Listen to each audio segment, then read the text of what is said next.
What up, world? My name is DJ with Those Guys, and to my right, I got a pretty popular guy. I think his name is Seth Killian or Cillian. What's your name, bro? Something like that. I'm not even sure anymore. So we're at final round. It was a long weekend, an amazing tournament. How are you feeling, man?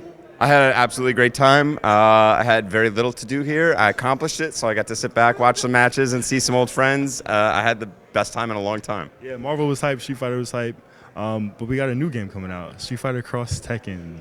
Are you excited for this whole release? Yeah, man, it's really turned around. So I think people were sort of on the fence, and then when we finally got the game out in people's hands, I think it really helped sort of turn some minds around. And right now, I mean, judging by a lot of the hype and a lot of the tweets going out here, people are like, I got blown up in pools, but I'm going back to my room to play Street Fighter Cross Tekken. So I've been hearing a lot of that. Yeah, I'm feeling good, so liking that.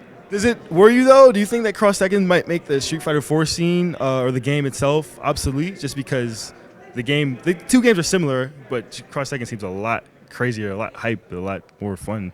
Yeah, I mean, everybody likes the new thing. So I think Street Fighter Cross Tekken is going to have a good future, but I think it could definitely eclipse Street Fighter for a little while, and I think Capcom will be happy to see that. But I think at the end of the day, Street Fighter's not going anywhere. It's a popular game. It stays fun.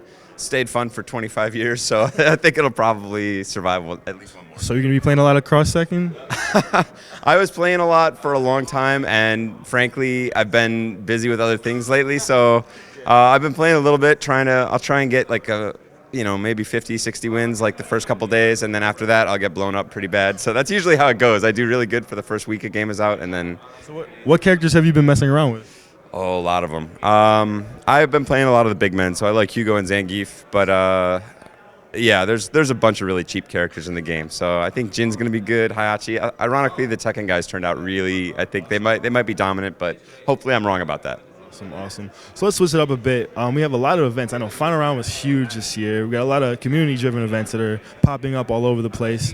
But we have this whole thing called, or this whole big thing with MLG and esports and all that. A lot of big companies are trying to get into the fighting game scene, try to do what they can to help us out. Do you feel like that's a good thing in the long run or a bad thing? I certainly don't think it's a bad thing.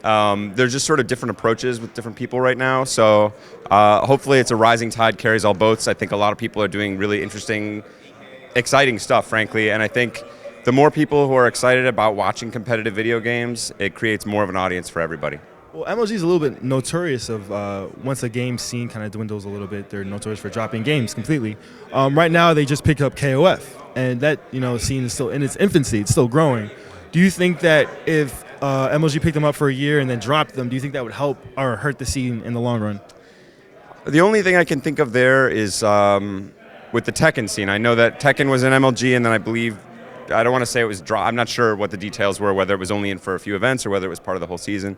But it was in, then it was out, and I'm sure that didn't help. That doesn't help the scene. To be there and having good prize money and some of that additional action, and then have it go away. Nobody likes to see that. But obviously there's still a lot of Tekken fans, and hopefully some of them play Street Fighter Cross Tekken. Okay, awesome. Now, with that said, do you think that the owners should stay in the community to run the Capcom games, or do you think that it would be a good thing for MLG to pick up Capcom fighting? Well, I think there's ways you can do both, because the thing that we've always loved about the community scene especially is that these guys, MLG's in a different position than somebody like a publisher, like a Capcom or something like that, because MLG can look at all the games that are out in a competitive environment and say, this one, and this one, and it doesn't matter what platform it's on, whether it's PC or console, it doesn't matter what kind of game, what genre it is, it's just whatever is popular at the time they can play, and they can switch games, and their audience will follow in between games. As a publisher, we don't really have that luxury, right? Like, we're going to be stuck with our game, whether it's popular or not. So we hope it's popular. We try and make it popular, but that's what's been so great for us about a lot of the community side events, is that these guys also are not picking necessarily just popular games. They play games that they love. That's where they come to it from, and they're going to stick with these games. Even if these games were not popular sort of in the wider gaming world, these guys would still be running these same events and giving it their all. So we respect that, and it's sort of in the same boat that we are. Well, awesome, man. It was a pleasure meeting and honored to finally meet you, man. I appreciate it having you here. Thank you for your time. Is there anywhere that people can follow you online, just in case they don't know? Well, you can check out Capcom Unity. We do a lot of things for all the Capcom games. On Twitter, I'm just Seth Killian at Twitter. All right, man. Thanks a lot, Seth Killian. Appreciate it. Thanks, man.